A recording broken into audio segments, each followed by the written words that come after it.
अपना चल रहा था एनसीईआरटी क्लास 10th मैथमेटिक्स का मॉडल पेपर 3 संजीव देसाई करके मॉडल पेपर कर रहे हैं। उसके सेक्शन ए और सेक्शन बी मैं करवा चुका हूँ। सेक्शन सी आज कौन सा सेक्शन करेंगे? Section C. सेक्शन सी में काफ़ी इंपॉर्टेंट क्वेश्चन है, तो देखना। टीवी सेटों 17वां क्वेश्चन है सेक्शन सी में। टीवी सेटों के निर्माता तीसरे वर्ष में 600 टीवी तथा 7वें वर्ष में 700 टीवी सेटों का उत्पादन करता है, यह मानते हुए कि प्रत्येक वर्ष उत्पादन में एक समान रूप से एक निश्चित संख्या में वृद्धि होती है, तो ज्ञात करना है। देखो यहाँ बोला है, यह मानते कि प्रत्येक वर्ष में उत्पादन एक समान रूप से निश्चित संख्या में, समान रूप से निश्चित संख्या में तो क्या है? समांतर श्रेणी होगी। तो A3 के क्या दे रखा है? तीसरे वर्ष में कितना उत्पादन कर रहा है वो? 600 टीवी। और ए 7वें वर्ष में कितना कर रहा है वो? 700 टीवी। तो पहला क्वेश्चन इसका निकालना है प्रथम वर्ष में उत्पादन। तो पहला क्वेश्चन क्या है इसका? प्रथम वर्ष में उत्पादन, यानी किसका मान निकालना है? किसका मान निकालना है? ए का। क्या निकालना है? ए प्रथम वर्ष में उत्पादन। अब देखो A3 दिया है, A3 को मैं क्या लिख सकता हूँ? A प्लस 2D बराबर क्या है? 600। ये आ गया अपने समीकरण नंबर 1। और A7 दिया है, किसके बराबर है? 1 प्लस 6D बराबर कितना है? 700। ये समीकरण नंबर 2 है। अब अगर मैं समीकरण 1 में से समीकरण 1 और समीकरण 2 को घटा दूँ तो A प्लस 2D बराबर 600 और A प्लस 6D बराबर कितना है? 700। घटाएंगे तो साइन चेंज करना पड़ेगा, तीनों के साइन चेंज। ए से तो ए घटा, 2D में से 6D घटाएंगे तो कितना बच गया? -4D। 600 में से 700 घटाएंगे तो माइनस का 100, तो D का मान क्या होगा? -100 बटे -4, यानी माइनस से माइनस कटा, 25 चौका 100। तो D अपना सारावंतर है। सारावंतर कितना आ गया? 25। सारावंतर कितना आ गया? अब ये जो 25 है वो समीकरण 1 में रखूँगा मान। समीकरण 1 में रखने पर D का मान समीकरण 1 में रखने पर क्या आएगा? A प्लस 2D बराबर 600 है। D की जगह क्या रख दिया मैंने? 25। तो A प्लस 2 गुणा में 25 बराबर है 600। कितना? 600। तो A प्लस 50 बराबर 600। तो A का मान क्या आ गया? 600 माइनस 50 यानी 550। तो वो पहले क्वेश्चन है प्रथम वर्ष में कितना उत्पादन कर रहा था? 550 टीवी। उसके बाद में इसका सेकंड पार्ट है 10वें वर्ष में उत्पादन। सेकंड पार्ट क्या है? 10वें वर्ष में उत्पादन कितना कर रहा है? देखो A10 निकालना है, क्या होगा? A plus 9D। A plus 9D, तो A का मान तो है अपने पास 550 और 9 गुणा में D का मान कितना है? 25। तो 550 प्लस 25 निम्मा 225, यानी 550 प्लस 225 कितना हो गया? 775 टीवी। तो ये 10वें वर्ष में वो कितना उत्पादन करेगा? 775 टी। उसके बाद में प्रथम 7 वर्षों में कुल उत्पादन। तीसरा क्वेश्चन इसका पार्ट है प्रथम 7 वर्षों में कुल उत्पादन। देखो प्रथम 7 वर्षों में कुल उत्पादन निकालना है तो किसका मान है? S7 का। कुल जब भी पूछे तो किसका मान निकालना है? SN का। तो क्या होता है? N बटे 2A प्लस N माइनस 1 गुणा में D। N का मान है 7 बटे 2। A का मान क्या निकाला था अभी? 550। तो 2 गुणा में 550 प्लस N 7 में से घटाएंगे तो 6 गुणा में D का मान कितना निकाला है? 25 गुणा में 25। तो इसको 7 बटे 2 S7 का मान 7 बटे 2 25। अगर 550 को 2 से गुणा करेंगे तो क्या आ गया? 1100 प्लस 25 का कितना होता है? 150। अगर इसको जोड़ लो 7 बटे 2 1100 और 1250 काटेंगे तो कितना बच गया? 625। अगर अब S7 का मान क्या आएगा? 7 गुणा में 625, 7 सिक्का 42, 25 आता कितना होता है? 175, यानी क्या हो गया? 4375 टीवी। प्रथम 7 वर्षों में वो कितना उत्पादन करेगा? 4375 टीवी का। उसके बाद में अगर वीडियो पसंद आए तो लाइक करना, चैनल को सब्सक्राइब करना। उसके बाद में इसका अगला क्वेश्चन है 7वां।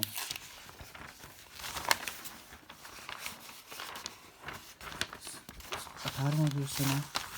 18वां क्वेश्चन देखो, 18वां। अब 18वें क्वेश्चन में क्या पूछ रखा है? ज्ञात कीजिए, जैसे दो बिंदु दे रखे हैं, एक तो बिंदु दे रखा है P 1,3 और दूसरा बिंदु दे रखा है Q 2,7 को मिलाने वाले रेखाखंड को, एक रेखा की समीकरण दे रखी है। मान लो ये रेखा की समीकरण 3x + y = 9 किस अनुपात में विभाजित करेगी? तो ये m1 हो गया और ये m2 हो गया।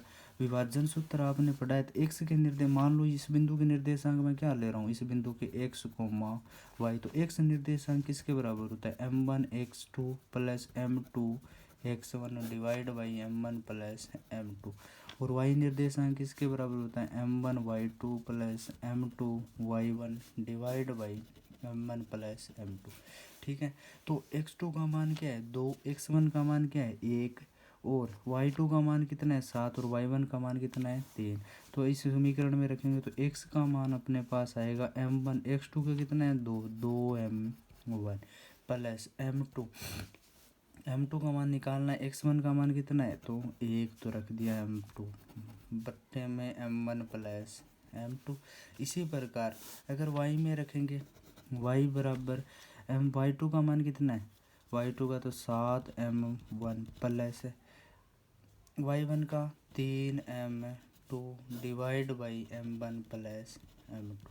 अब देखो इस x और y का मान, अगर m1 m2 होता तो मान ये होता, m1 की जगह m1 रख देते और m2 का इस निर्देशांक आ जाते। तो ये निर्देशांक आ गए, मान लो 2m1 + m2 बटे में m1 + m2, कोमा कौन सा है? 7m1 + 3m2 / m1 + m2।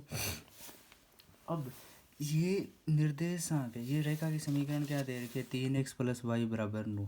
अगर x का मान वहाँ रखूँ और y का मान वहाँ रखूँ तो ये पूरा समीकरण क्या हो? संतुष्ट होगा। x y का मान, ये क्यों इस रेखा पर ये पॉइंट है तो संतुष्ट होगा। तो x की जगह x का मान रखो और y की जगह क्या रखो? y का मान। तो समीकरण दिया 3, x का मान क्या है? 2m1 + m2 / m1 + m2 plus में y का मान 7m1 + 3m2 बटे में m1 + m2 बराबर कितना दे रखा है? 9। बराबर कितना दे रखा है? 9। अब इसको गुणा कर लो, पहले 3 को अंदर, 6m1 + 3m2 बटे में m1 + m2 प्लस में 7m1 + 3m2 बटे में m1 + m2 बराबर 9। अब m1 और m2 यहाँ इन दोनों को जोड़ेंगे तो ले से आ गया, क्या आ गया? m1 + m2 बराबर कितना चल रहा है अपना? 9। तो यहाँ से 6m1 + 3m2 + 7m1 + 3m2 और अब m1 इधर क्रॉस इसके बटे में कुछ नहीं है, तिरछा गुणा कर लेते हैं। तो यहाँ क्या आ गया? 6 और 7 कितना हो गया? 13m1 13m1 + 3 और 3 कितना हो गया? 6m2 बराबर है 9m1 + 9m2। अब ये 9 को मैंने गुणा कर दिया m1 के साथ और m2 के साथ। अब एक साइड ले आओ इनको, m1 को एक साइड रखो, m2 को दूसरी साइड। तो 13m1 ये इधर आएगा तो -9m1 बराबर 9m2 - 6m2। तो m13 में से 9 घटाएंगे तो क्या बच गया? 4m1 और 9 में से 6 घटाएंगे तो क्या बच गया? 3m2। तो m1 बटा m2 क्या आ गया? 3 बटा ये इधर जाएगा तो 4, यानी m1 अनुपात m2 क्या हो गया? 3:4। तो ये रेखा किस अनुपात में विभाजित करेगी? 3:4 में। तो ये क्वेश्चन हो गया। ये थोड़े 3 नंबर के क्वेश्चन है, थोड़े ध्यान से करना, गलती नहीं करनी है हमें। उसके बाद में अगला क्वेश्चन है 19वां क्वेश्चन दे रखा है अपने को। गणित की एक परीक्षा में 30 विद्यार्थियों द्वारा प्राप्त किए गए अंक बंटन निम्नलिखित है। तो एक बंटन दे रखी है गणित की परीक्षा में। तो पहला यहाँ लिख लेते हैं वर्ग अंतराल। क्या ज्ञात करना, इन आंकड़ों का कल्पित माध्य विधि से। अगर कुछ नहीं दिया हुआ ना, विधि का नाम नहीं लगाया, तो आपको जो अच्छी लगे वो विधि कर देना। बाकी देखना भाई x का मान कुछ बड़ा है तो कौन सी विधि यूज करोगे, कल्पित माध्य विधि। अगर छोटा है x है, जैसे 5, 10, 15 है, तो आप प्रत्यक्ष विधि से भी कर सकते हो। तो पहले दे रखा है वर्ग अंतराल, वर्ग अंतराल। दूसरी यहाँ दे रखा है बारंबारता, विद्यार्थियों की संख्या यानी बारंबारता, बारंबारता को क्या लिखेंगे, f। उसके बाद में वर्ग अंतराल कहाँ से कहाँ, 10 से 25, 25 से 40, 40 से 55, 55 से 70, 70 से 85 और 85 से 100। उसके बाद में ये वर्ग अंतराल दे दिया। उसके बाद में क्या दे रहा है, बारंबारता। बारंबारता पहले ग्रुप की बारंबारता 2 दे रखी है, उसके बाद में 3, 7 और लास्ट तीनों की 6। अब इससे उसके बाद में अगला नेक्स्ट स्टेप, अपना नेक्स्ट कॉलम किसका आता है, एक्स का। एक्स का मान निकालना बताया था भाई, दोनों को जोड़ दो, वर्ग अंतरालों को जोड़ते हो और किसका भाग दे दो, 2 का। तो पहले इन दोनों को जोड़ेंगे तो 10 और 25 35 हो गए, 35 में अगर 2 का भाग देंगे तो 17.5। 40 और 25 65 हो गए, 65 में अगर भाग देंगे तो 2 का तो कितना आएगा, 32.5। उसके बाद में 47.5। उसके बाद में यहाँ पीछे 55 से 70, 55 और 70 को जोड़ेंगे तो 125, 125 में अगर 2 का भाग देंगे तो 62.5। यहाँ आ गया 77.5 और यहाँ आ गया 92.5। अब देखो कल्पित माध्य विधि का यूज करना है तो अगला कॉलम क्या आएगा अपना, डी। डी क्या होता है, एक्स माइनस डी। डी क्या होता है, एक्स माइनस ए। यहाँ ए का मान क्या है, मानना पड़ेगा। अब देखो ए का मान कौन सा मानेंगे, 47.5 भी मान सकते हैं, 62.5 भी मान सकते हैं, क्योंकि बीच वाली संख्या माननी है। मान तो कुछ भी सकते हैं, 17.5 मान के कर सकते हैं, पर कैलकुलेशन कम करने के लिए कौन सा बीच वाला मान मानते हैं।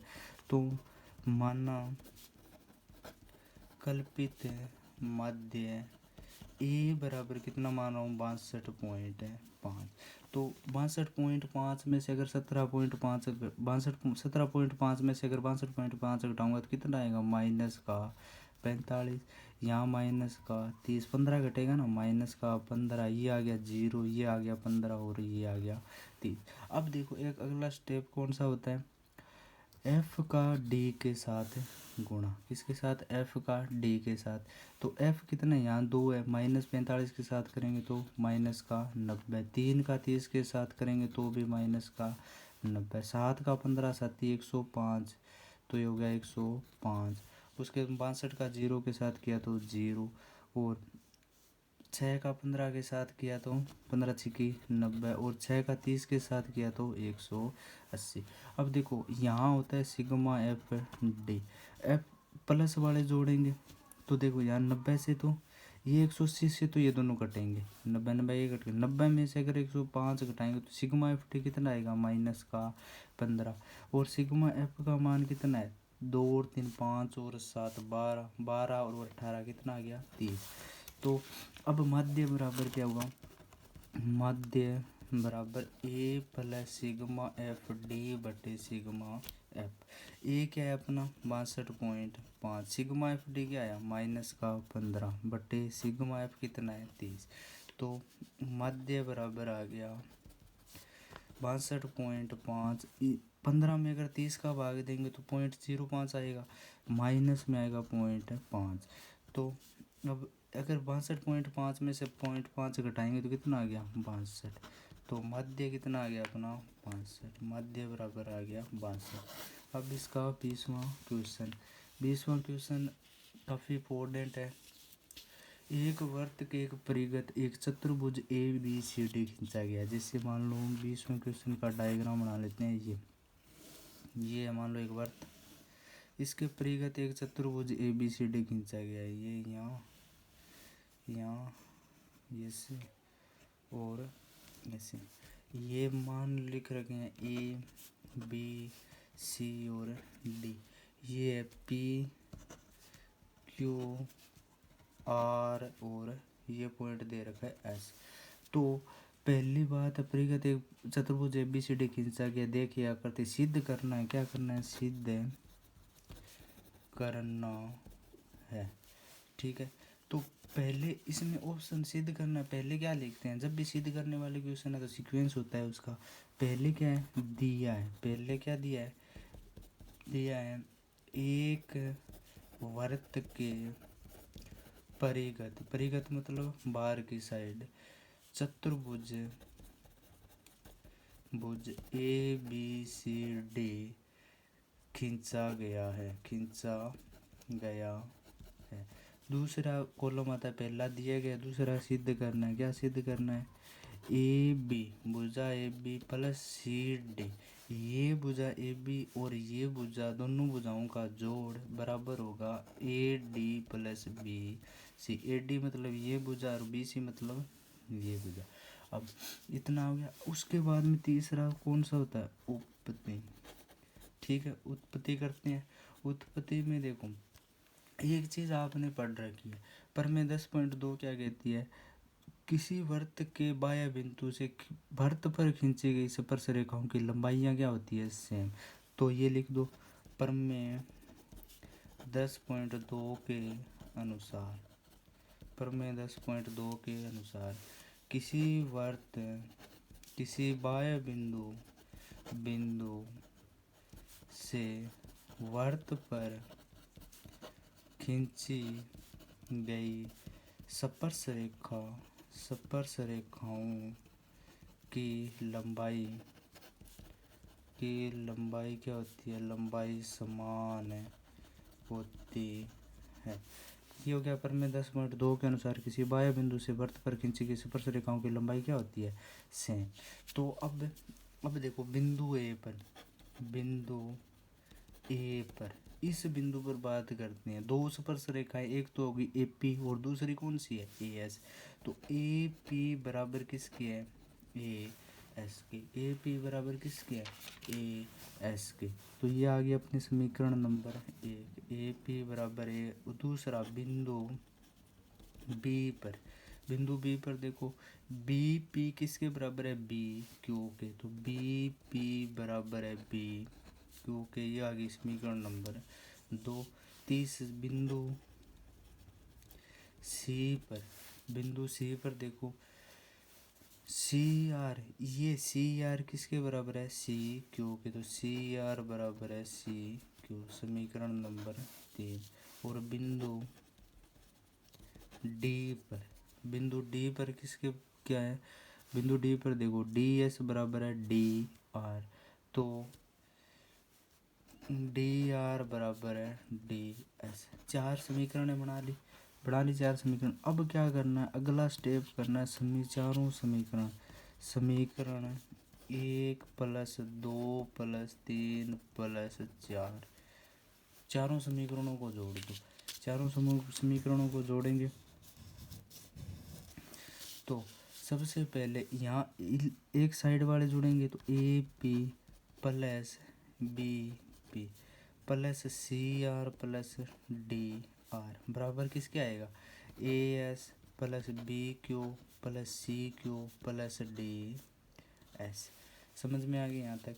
अब देखो यहाँ डायग्राम दिख रहा होगा। अब देखो A से P और B से P, इन दोनों का जोड़ किसके बराबर है? AP और BP क्या है? AB। AP और BP क्या है? AB। प्लस में इन दोनों का जोड़ आ गया AB के बराबर। CR प्लस DR, जो CR प्लस DR किसके बराबर है? CD। किसके बराबर है? CD बराबर AS और DS, A से S और DS किसके बराबर है? AD प्लस BQ और CQ किसके बराबर है? BC। तो सिद्ध क्या करना था अपने को? AB plus CD AD plus BC के बराबर है। तो लास्ट में इति सिद्धम। लास्ट में क्या लिखना है? इति सिद्धम। ये क्वेश्चन काफ़ी इम्पोर्टेंट है, तो इसको थोड़ा 2-3 बार कर लेना। अगला सेक्शन D करेंगे नेक्स्ट वीडियो में। तब तक के लिए बाय।